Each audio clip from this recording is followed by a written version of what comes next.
Islamic Brotherhood Television. Assalamualaikum warahmatullahi wabarakatuh. Bismillah walhamdulillah wassalatu wassalamu ala rasulillah wa ala alihi wa sahbihi wa mawalah.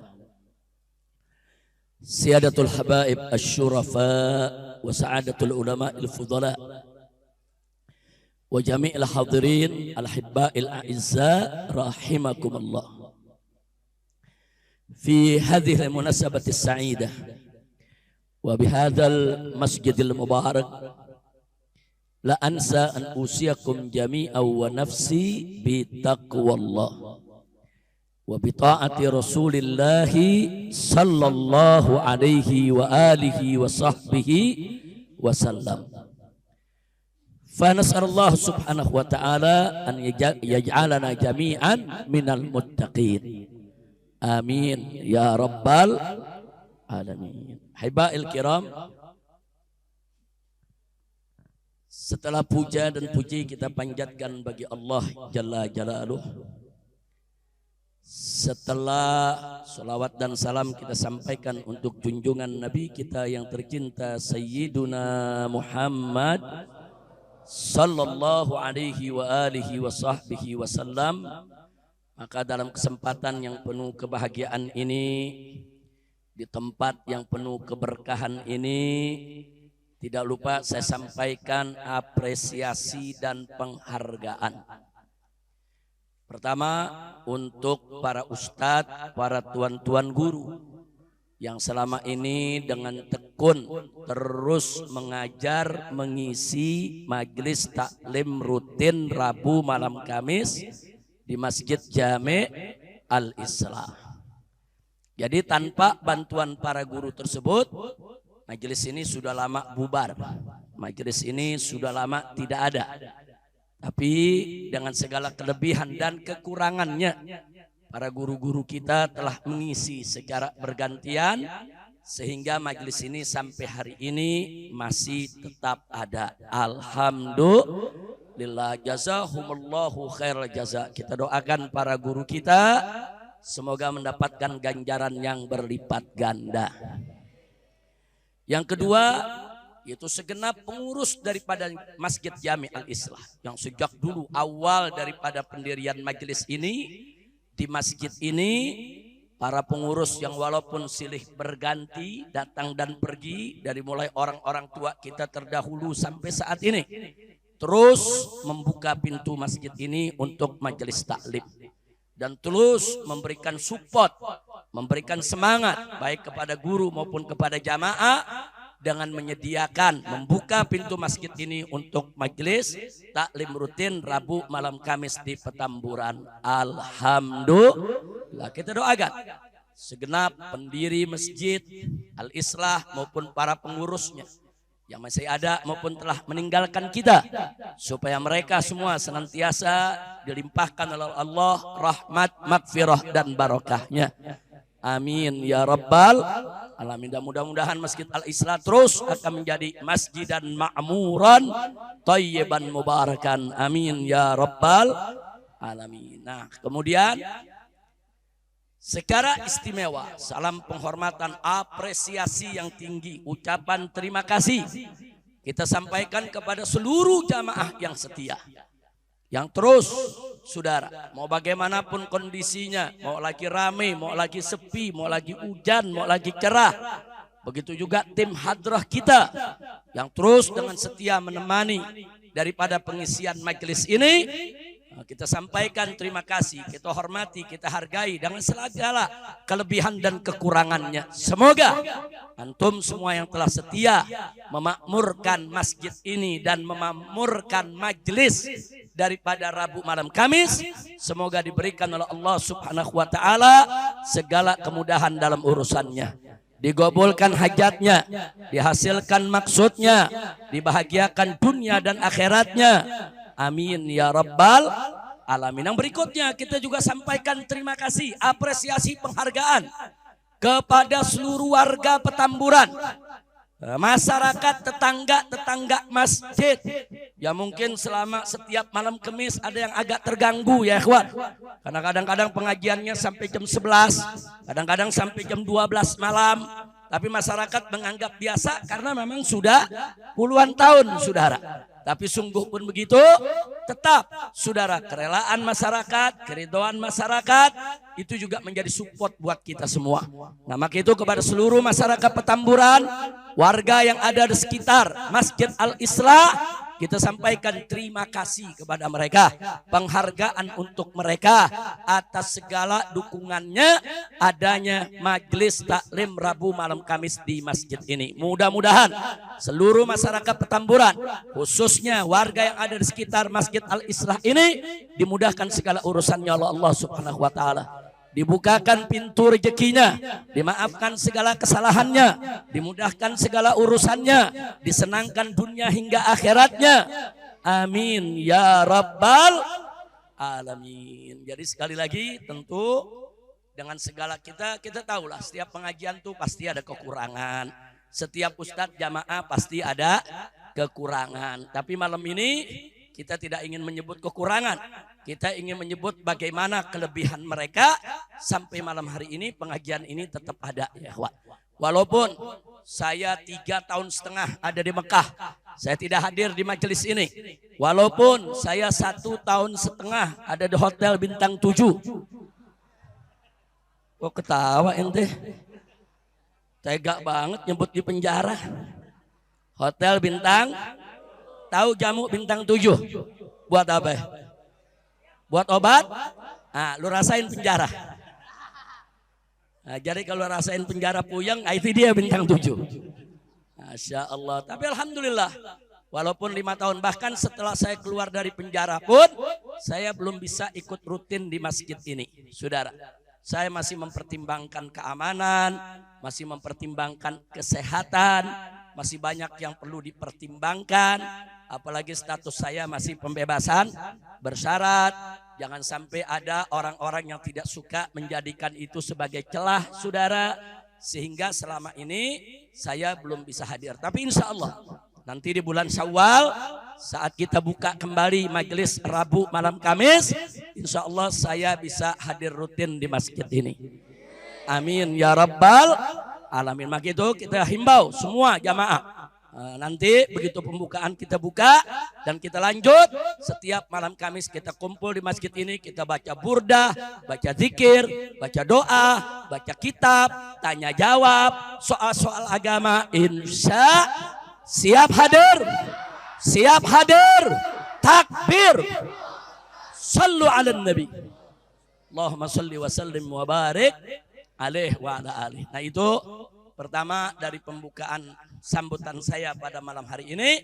Saya hanya ingin memberikan apresiasi, penghargaan, ucapan terima kasih kepada semua pihak. Siapapun dia, bapak, ibu, anak muda, semuanya yang telah ikut mendukung jalannya lancarnya daripada majelis taklim rutin Rabu malam Kamis. Semoga Allah berikan ganjaran yang berlipat ganda. Amin ya rabbal alamin. Nah, baiklah ya ikhwan. Pada malam hari ini saya ingin mengajak semua yang ada di sini saudara untuk sama-sama kita mengkaji sebuah ayat yang Allah firmankan dalam surat Al-Baqarah ayat 143. Di mana di situ Allah menyatakan faqala ta'ala wa kadzalika ja'alnakum ummatan wasata litakunu syuhada'a 'alan nasi wa yakunar rasulu 'alaikum syahida. Shadaqallahul azim. Luar biasa indahnya ini ayat ya ikhwan. Walaupun saya tidak baca ayatnya penuh, saya baca hanya separuh ayat ya ikhwan.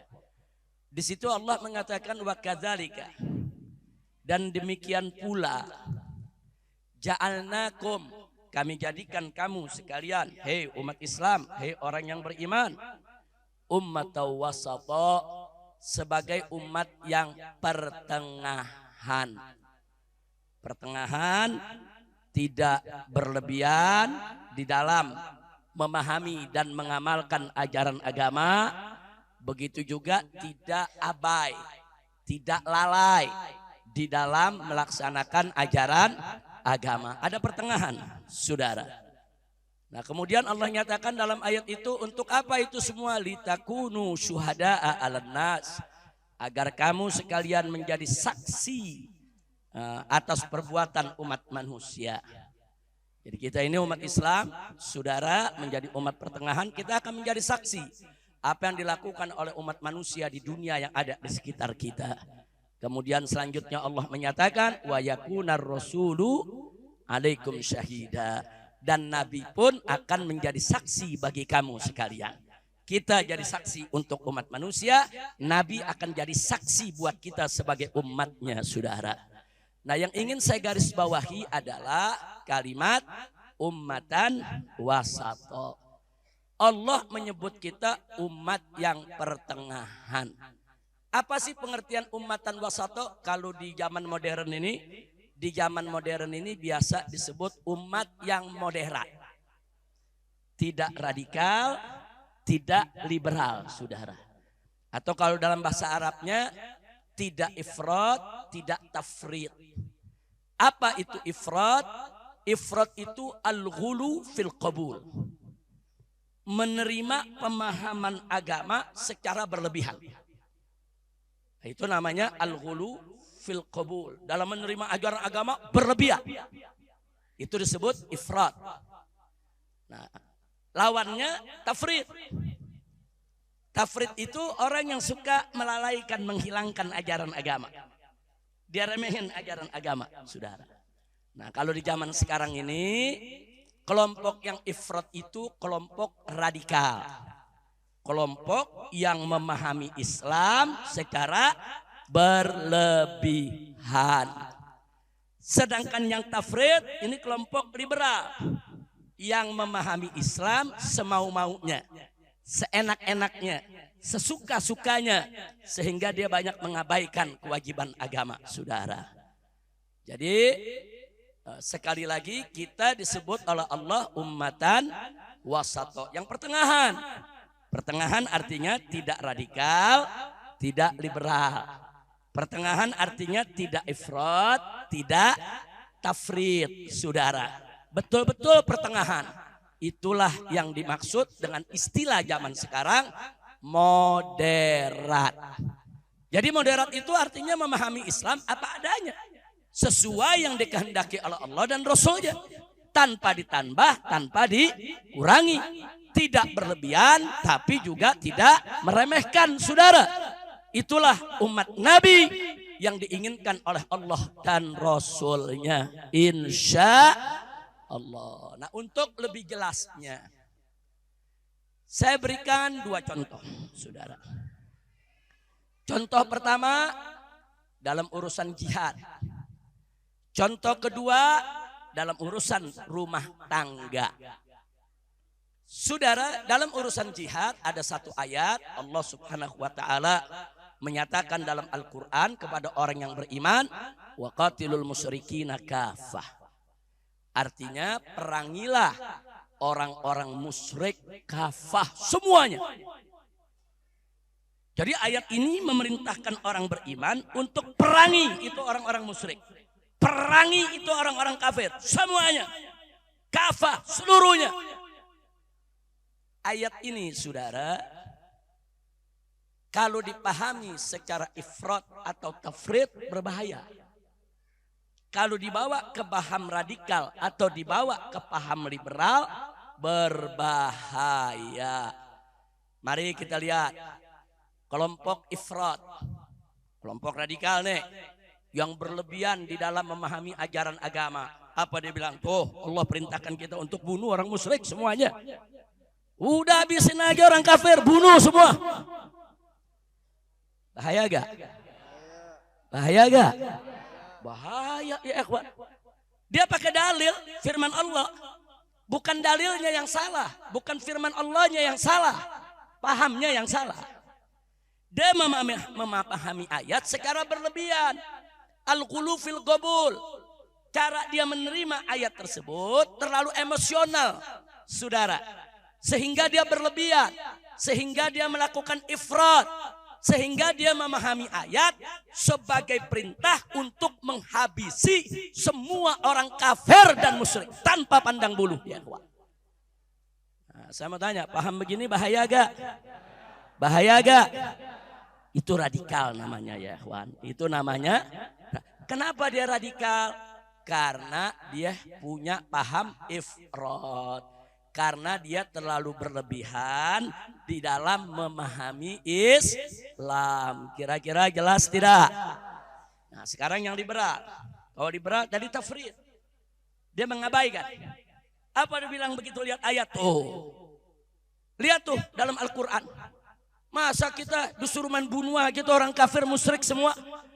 Ini dulu berlakunya dulu zaman Nabi Muhammad tuh orang kafir jahat-jahat disuruh bunuh. Kalau sekarang nggak bisa. Ini ayat udah kadaluarsa. Ini ayat sudah tidak relevan. Ini ayat udah nggak boleh diberlakukan sekarang. Nah ini namanya tafrid. Dia menolaknya al-ghulu fil rafad. Saudara. Kalau ifrat al-ghulu fil qabul. Kalau tafrid al-ghulu fil rafad. Kalau ifrat berlebihan dalam menerima. Kalau tafrid berlebihan dalam menolak. Saudara. Nah tadi yang radikal berlebihan dalam menerima. Menerima itu ayat, ditelan, dipahami. Saudara. Dengan emosi. Sehingga dia berpendapat semua orang kafir boleh dibunuh. Sementara yang liberal, saudara, dia tafrid, saudara.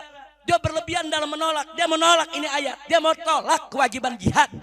Berlebihan dalam menolak, saudara. Sehingga, saudara, dia nekat mengatakan ayat itu sudah kadaluarsa. Ayat itu sudah tidak relevan. Ayat itu sudah tidak boleh dikaji lagi. Ayat itu sudah tidak boleh diamalkan lagi.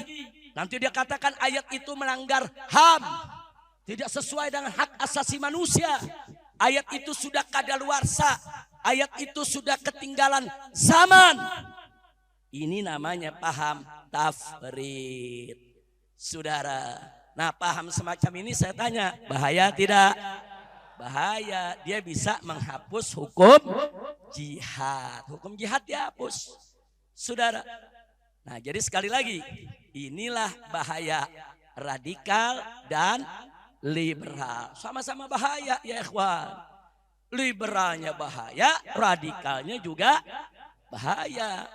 Yang radikal nanti bisa mencoreng citra Islam, saudara.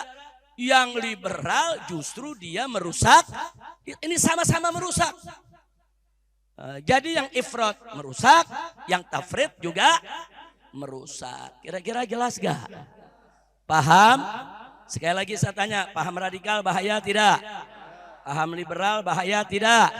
Bahaya. Nah lalu bagaimana paham Islam yang sebenarnya? Tadi Allah sudah nyatakan wa kadzalika ja'alnakum ummatan wasata. Kami telah jadikan kamu sekalian umat yang pertengahan. Nah, yang pertengahan artinya apa? Jangan radikal. Yang pertengahan artinya apa? Tidak liberal, pertengahan. Nah, bagaimana Islam memahami ayat tadi? Di dalam memahami ayat Al-Qur'an, tidak hanya berpegang kepada satu ayat dengan mengabaikan ayat yang lain. Kan ayat jihad dalam Al-Quran banyak. Bukan itu saja saudara. Kan hadis bicara tentang jihad banyak saudara. Kumpulkan semua ayat. Kumpulkan semua hadis tentang jihad. Baru kita bisa paham maksud ayat tadi. Maksud ayat tadi saudara. Perangilah orang-orang musyrik yang mengganggu Islam. Perangilah orang-orang kafir yang memerangi Islam, saudara.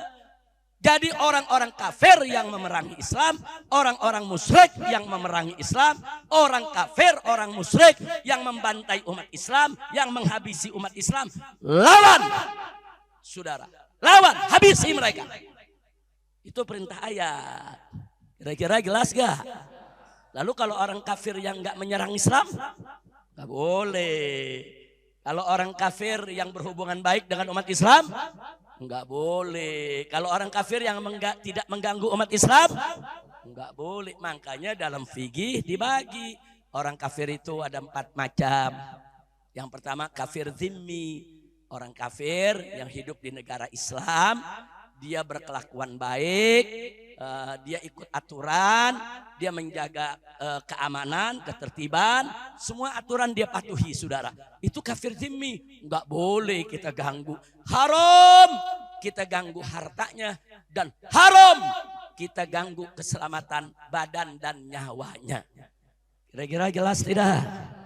Jelas tidak? Yang kedua, kafir mu'ahad, saudara. Apa itu kafir mu'ahad? Kafir, orang kafir yang tinggal di negeri kafir, tapi negeri dia sama negeri kita ada perjanjian.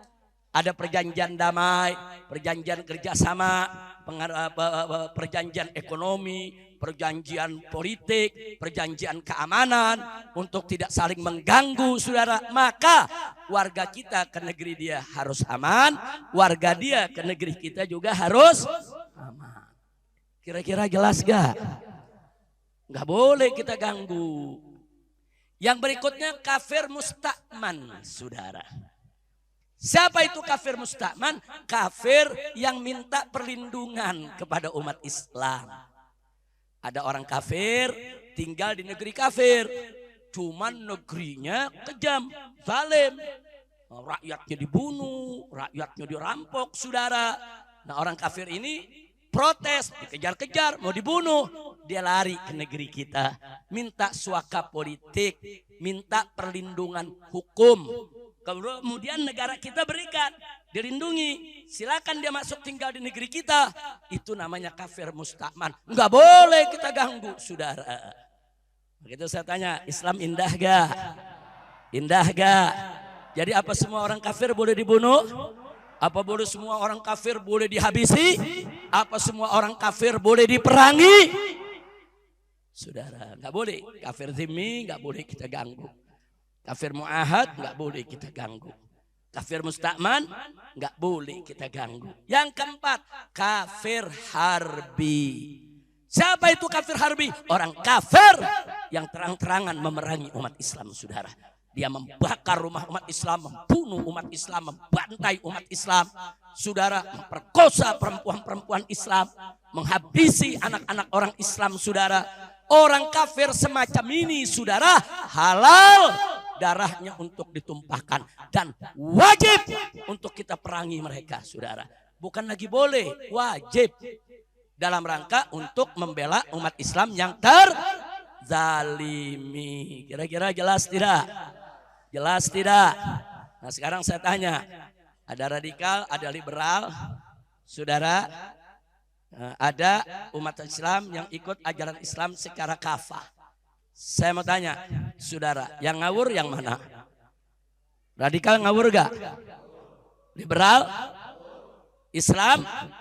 Nggak ngawur.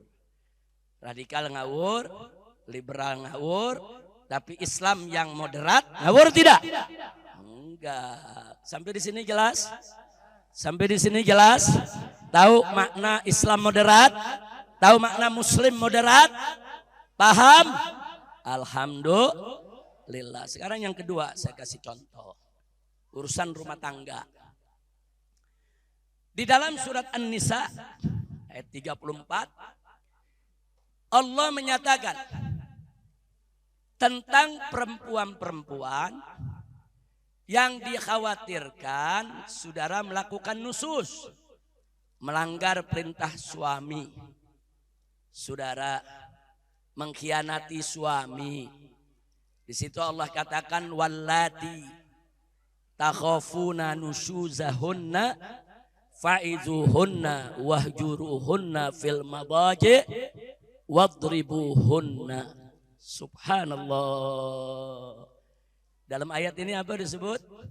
Wallati, itu perempuan-perempuan kalian punya istri. Yang mana? Takhafuna nusyuzahunna, yang kamu khawatirkan penyelewengan mereka, yang kamu khawatirkan kesetiaan mereka, mereka enggak setia lagi. Maka kata Allah, fa'izuhunna, kasih dia nasihat. Kasih nasihat. Kalau ada istri kita mulai enggak taat, disuruh enggak keluar rumah, dia keluar rumah. Disuruh jangan terima tamu, dia terima tamu, saudara. Nah jadi nih kelihatannya kita khawatir, wah ini mulai nggak taat nih. Nah jadi kata Allah apa? Fa'izuhunna, nasehatin dong, nasehatin. Lalu kalau dinasehatin nggak ngerti, beberapa kali dinasehatin nggak ngerti, Allah kasih jalan yang kedua, wahjuruhunna fil madaji, pisah ranjang, jangan tidur sama dia, suruh dia tidur di kamar yang lain. Nah, jadi kasih pelajaran, takdib, supaya dia kembali untuk setia kepada suami. Nah, luar biasa ajaran Islam, ada tahapan. Nah kalau udah pisah ranjang nggak ngerti juga, kata Allah, wadribuhunna, pukul mereka. Nah ini yang jadi masalah nih, pukul mereka. Nah saya nggak mau cerita yang awalnya, yang pukul ini sudah. Kaum radikal saudara melihat ayat ini pukul, emang disuruh pukul, dia tempeleng bini, dua gebukin saudara. Kalau kita tegur Allah yang suruh, Allah bilang dalam Al-Quran wadribuhunna, pukul itu perempuan, pukul. Oh ini yang radikal, wah Allah yang suruh, nggak disuruh aja dia pukul, apalagi disuruh. Ayo lelaki ngaku. Ada gak laki yang suka ngebukin bini?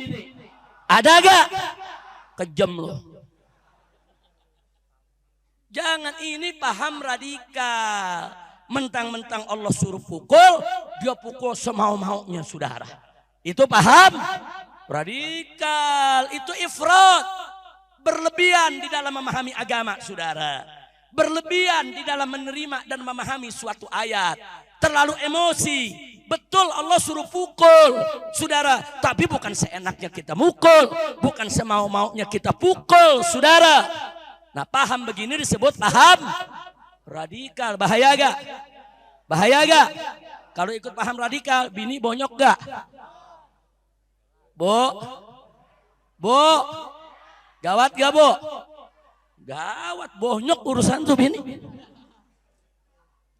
Jadi radikal itu bukan hanya urusan perang aja saudara. Dalam rumah tangga pun paham radikal bisa masuk. Dalam urusan perang bahaya, dalam urusan rumah tangga juga bahaya saudara. Nah sekarang masuk paham liberal. Kalau liberal tadi apa? Berlebihan dalam menolak. Dia bilang apa? Wadribuhunna, pukul. Wah, ini kekerasan dalam rumah tangga ini. Ini ayat KDRT. Jadi ayat Qur'annya disalahin saudara. Masa disuruh pukul istri? Ini melanggar HAM. Ini melanggar hak asasi manusia. Ini merupakan KDRT, kekerasan dalam rumah tangga. Ini sudah kadaluarsa. Ini nggak boleh berlaku. Ini nggak boleh diamalkan. Ini harus dihapus dari Quran. Masya Allah. Saya tanya, paham begini bahaya gak? Bahaya juga saudara. Yang tadi berlebihan dalam menerima, yang ini berlebihan dalam menolak saudara. Nah sekarang Islam yang moderat bagaimana? Ummatan wasata, di tengah-tengah saudara. Dia tidak seperti radikal. Betul Allah suruh pukul, betul. Memang Allah suruh pukul. Dan kalau suami pukul istri, itu bukan KDRT saudara. Tergantung mukulnya. Kalau mukulnya pakai gaya Mike Tyson ya KDRT. Jahat bener loh. Bini dipukul gaya Mike Tyson. Gopuk. Tuh bini terpelanting. Ayo jujur, ada gak laki yang model begitu? Ada gak yang begitu? Kalau ada yang begitu suruh berkelahi sama Mike Tyson. Jangan membini loh, betul? Istri itu lemah, perempuan itu makhluk lemah. Perempuan itu mesti disayangi, dikasihi. Saudara, enggak ada Islam mengajarkan mukul begitu, saudara. Enggak ada, saudara. Jadi suami dibolehkan mukul istri satu, di bagian yang tidak membahayakan, saudara. Dua, bukan di bagian-bagian seperti bagian yang terhormat, yang mulia, muka. Muka ini bagian mulia, bagian terhormat, nggak boleh saudara dipukul. Apapun alasannya nggak boleh suami pukul wajah daripada istri saudara. Nah kemudian bagian yang membahayakan banyak saudara. bagian yang membahayakan, yang bisa mematahkan tulangnya, yang bisa merusak ginjalnya, yang bisa menghancurkan rahimnya, saudara. Nggak boleh. Pukul yang nggak bahaya, kerasnya pun saudara diukur. Jangan kerasnya saudara sampai kayak kecepatan 1000 km per jam tuh tangan. Pukul sekuat tenaga, enggak.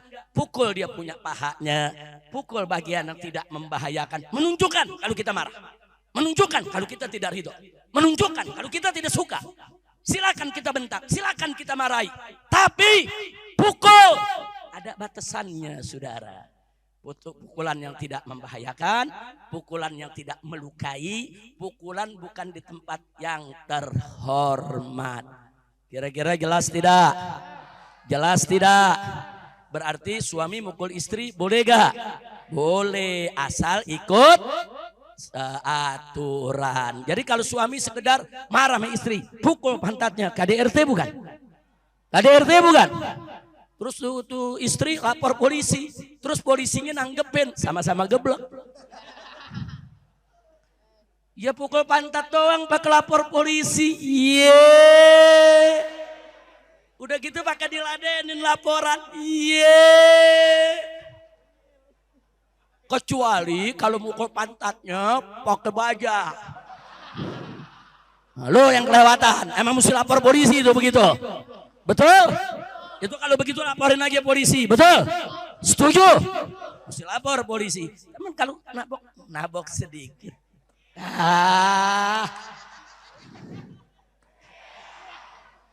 Dilaporin polisi. Laporannya diterima. Udah jangan diterusin dah. Urusannya diterusin pembebasan bersyarat. Tapi udah paham ya? Udah paham? Kalau pukulan begini wajar gak? Wajar gak? Kalau di empos? Ayo orang Betawi tahu empos gak?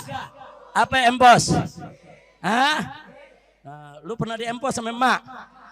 Pernah? Ngambil duit emak jajan? Ketahuan diapain? Oh, saudara. Jadi kalau pukulan-pukulan yang tidak melukai, pukulan-pukulan yang wajar, pukulan-pukulan yang tidak kejam, bukan pukulan brutal, bukan pukulan biadab, bukan pukulan yang berbahaya, dan bukan pukulan di wilayah wajah yang terhormat, saudara, nggak boleh. Kalau pukulan-pukulan di pantatnya, saudara, di bagian pahanya, saudara, yang tidak membahayakan dia, saudara, tidak melukai dia, maka pukulan semacam itu boleh, bahkan diperintahkan oleh Allah. Kira-kira jelas gak? Jelas gak? Jadi saya tanya, kalau gitu paham Islam moderat bagus tidak? Adil tidak? Pertengahan tidak? Takbir. Kalau paham radikal bahaya tidak? Paham liberal bahaya tidak? Nah, jadi sekali lagi, radikal singkirkan, liberal singkirkan, jangan ada yang ikuti. Jadilah umat Islam seorang muslim yang moderat. Sampai di sini jelas? Paham? Nah, sekarang ada yang nanya, Habib, sekarang ada program moderasi beragama. Sekarang lagi dikampanyekan di sekolah-sekolah dari Sabang sampai Merauke. Wah, dananya besar, miliaran, saudara. Nah, bagaimana menurut Habib tentang program moderasi beragama? Saudara, saya sudah pelajari soal moderasi beragama. Saya sudah baca buku-buku moderasi beragama. Bahkan saya sudah baca kisi-kisinya semua. Itu bukunya luar biasa tebalnya, saudara. Kita sudah pelajari dan kita sudah lihat apa dan bagaimana yang dimaksud dengan moderasi beragama. Saya tidak ingin bicara panjang soal itu. Saya hanya ingin memberikan bekal saja. Kalau yang dimaksud moderasi beragama sebetulnya memoderatkan umat beragama. Bagaimana supaya umat beragama dalam menjalankan kehidupan beragama sikapnya moderat.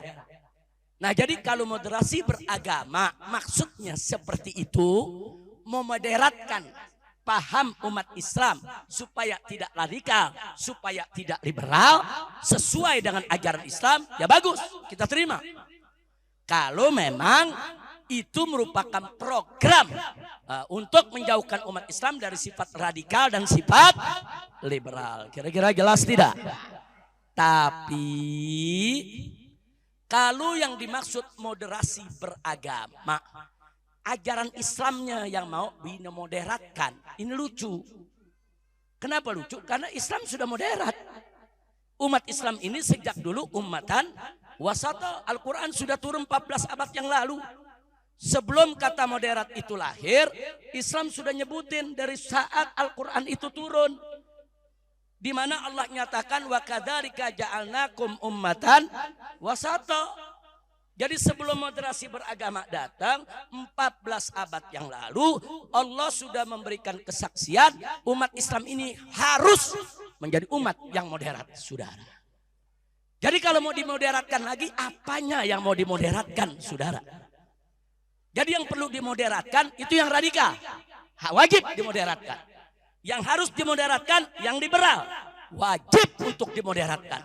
Tapi Islam yang sudah menjalankan ajarannya dengan baik dan benar tidak perlu dimoderatkan lagi. Kenapa? Sebab sudah moderat. Kira-kira jelas tidak? Nah makanya kita tanya lagi yang maksud moderasi ini yang bagaimana? Nah ada lagi pertanyaan. Kalau ada orang teriak-teriak moderasi beragama, tanya aja sama dia. Coba saya mau tanya sama Anda. Kalau ada umat Islam menyebut orang non-Islam kafir, moderat apa enggak?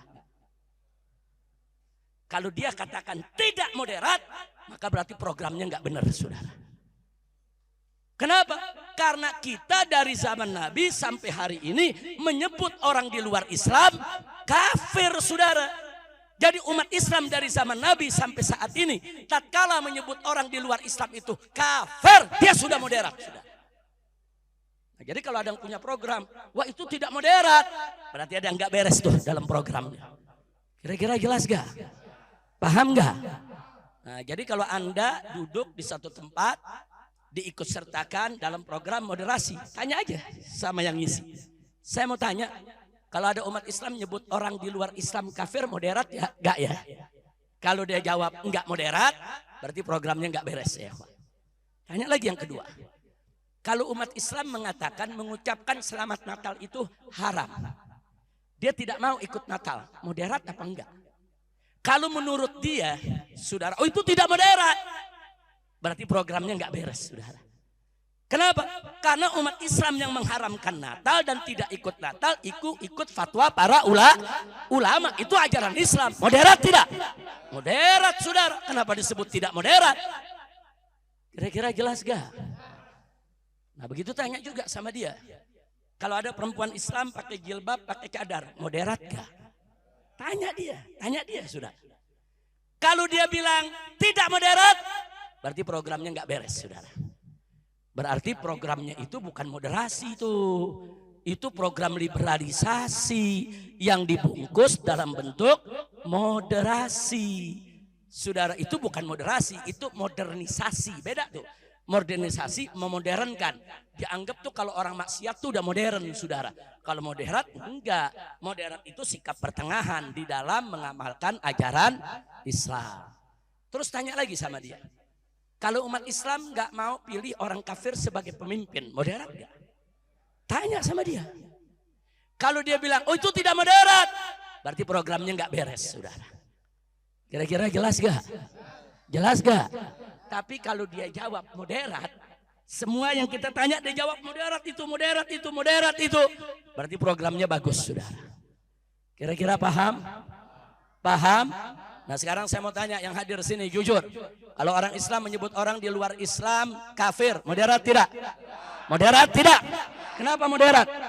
Ajaran Islam dari dulu sampai hari ini nggak berubah, betul? Kalau ada orang Islam nggak mau ikut Natal, mengatakan hari Natal, mengikut Natal itu ucapan Natal haram karena ada fatwa dari para ulama, moderat tidak? Moderat tidak? Kalau perempuan-perempuan muslimah pakai jilbab, moderat tidak? Kalau perempuan muslimah pakai cadar, moderat tidak? Kalau umat Islam rajin ke masjid, moderat tidak? Kalau umat Islam rajin ngaji, moderat tidak? Takbir.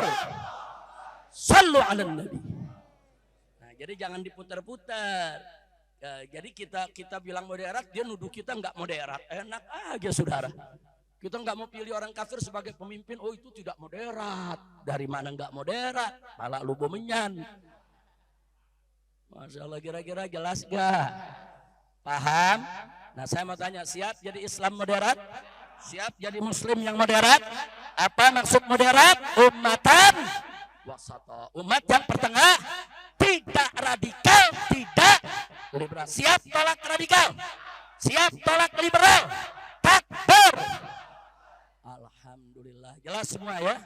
Baik, nah sebagai penutup saya mau ajak semua umat Islam dimanapun juga berada, ayo kita galakan saudara program untuk umat ini. Ada 3 program penting. Yang pertama, program deradikalisasi. Nah, ayo umat bersama para habaib, para kiai, para ulama, kita melakukan upaya deradikalisasi. Apa itu deradikalisasi? Menjaga umat Islam dan menjauhkan mereka dari paham-paham radikal, supaya umat Islam jangan jadi radikal. Setuju tidak? Setuju tidak? Siap ngajak keluarga supaya tidak radikal? Siap ngajak istri dan anak supaya tidak radikal? Siap ngajak tetangga untuk tidak radikal? Takbir. Itu namanya program deradikalisasi, bukan radikalisasi. Kalau radikalisasi meradikalkan orang. Kalau deradikalisasi membuat orang tidak radikal. Setuju? Setuju? Nah, yang kedua programnya deliberalisasi. Artinya apa? Kita mengajak umat dimanapun berada, kita jaga, kita lindungi, kita ajarkan, saudara, jangan sampai dia ikut pemahaman liberal. Jauhkan dia sejauh-jauhnya dari paham liberal. Itu namanya deliberalisasi. Setuju tidak? Setuju tidak? Ada yang bertanya, kenapa Habib? Kok harus ada deliberalisasi dan deradikalisasi? Sebab, saudara, sebab radikal itu, saudara, akan semakin subur kalau kelompok liberal selalu melakukan aksi. Kelompok liberal beraksi menghina Al-Quran. Kelompok liberal beraksi menghapus hukum jihad. Kelompok liberal beraksi mengatakan hukum Islam itu kadaluarsa. Ini aksi. Nah saudara, kalau kelompok liberal ini dibiarkan terus dia menghina Islam, jangankan yang radikal, yang gak radikal aja umat Islam yang marah bisa radikal, saudara. Paham tidak? Saya mau tanya yang hadir di sini, Anda kalau dengar Allah dihina marah gak? Kalau Nabi dihina marah gak? Kalau Al-Quran dihina marah gak? Kalau setiap hari dibiarkan orang menghina terus, lama-lama mengkelap tidak? Lama-lama marah tidak? Lama-lama kita bertindak tidak? Kita nggak radikal. Tapi karena dihantam terus oleh serangan liberal, bisa jadi radikal. Itu yang nggak radikal lagi bisa jadi radikal. Karena kesel, emosi, agamanya dihina. Apalagi yang sudah radikal. Yang sudah radikal, begitu dengar Islam dihina, wow, sudah bisa makin membabi buta, bisa makin nekat dia. Betul? Berarti liberal bahaya tidak? Liberal ini berbahaya kalau dibiarkan. Dia bisa membuat umat Islam yang tidak radikal jadi radikal karena emosi. Dan dia bisa membuat orang yang sudah radikal menjadi super radikal. Kira-kira jelas gak? Jelas gak? Kalau liberalnya nggak ada yang hina Allah, nggak ada yang hina Nabi, nggak ada yang hina Al-Quran, nggak ada yang radikal, saudara. Andai kata pun ada yang radikal dalam berpendapat, saudara. Tapi masih bisa diredam, karena nggak ada yang memancing mereka, saudara. Kira-kira jelas? Jadi sekali lagi, liberal bahaya tidak? Nah, jadi kalau kita mau deradikalisasi tanpa deliberalisasi, omong kosong. Nggak bisa lakukan deradikalisasi seiring sejalan secara simultan, bersamaan, berkesinambungan, berkelanjutan dengan apa? Dengan deliberalisasi, saudara. Jadi deradikalisasi, deliberalisasi harus dijalankan bersama, saudara. Bagaimana jaga umat jangan radikal, jaga umat juga jangan liberal, saudara. Setuju tidak? Alhamdulillah. Kira-kira yang saya sampaikan jelas tidak? Paham ini semua? Paham? Betul? Yang terakhir, kalau kita mau gampang deradikalisasi dan kita juga mau mudah deliberalisasi, ada caranya. Caranya mudah. Apa caranya? Yuk rame-rame kita lakukan program aswajaisasi. Kita sebarkan ajaran aswaja ke seluruh pelosok Indonesia, saudara. Karena ajaran aswaja Ahlus Sunnah wal Jamaah adalah ajaran yang moderat. Ajaran yang tidak radikal dan tidak liberal, saudara. Isi umat dengan aswaja, saudara. Begitu aswaja ini menyebar ke seluruh pelosok Indonesia, maka tidak ada tempat bagi radikal dan liberal, saudara, untuk berkembang. Loh, kenapa begitu? Karena aswaja itu madhabnya madhab rahmatan lil alamin, saudara. Sampai di sini jelas? Indah gak Ahlus Sunnah? Indah tidak Ahlus Sunnah? Indah tidak Ahlus Sunnah? Ada Ahlus Sunnah ngafir-ngafirin orang? Ada Ahlus Sunnah nyari gara-gara sama orang? Ada Ahlus Sunnah mengganggu agama orang? Enggak ada, saudara. Makanya yuk sebarin aswaja, saudara. Itu yang saya maksud aswajaisasi. Buka kitab fikih aswaja, buka tafsir aswaja, buka kitab hadis aswaja, saudara. Buka kajian-kajian Ahlus Sunnah wal Jamaah. Karena Ahlus Sunnah wal Jamaah ini madhab yang wasatan, ini madhab yang insaf, ini madhab yang i'tidal, ini madhab yang luar biasa. Tingkat tasamuh, toleransinya kepada madhab lain, juga kepada orang beragama lain sangat tinggi. Nah, begitu saya mau tanya semua di sini, siap jaga aswaja? Siap jaga aswaja? Siap sebarluaskan aswaja? Takbir! Sallu ala Nabi. Nah, sampai di sini jelas? Jadi kira-kira kalau umat Islam se-Indonesia udah jadi aswaja, aman gak Indonesia? Berkah gak Indonesia? Ada radikal? Nggak ada. Ada teroris? Nggak ada. Ada liberal? Ada ateis? Nggak ada. Sebarluaskan aja.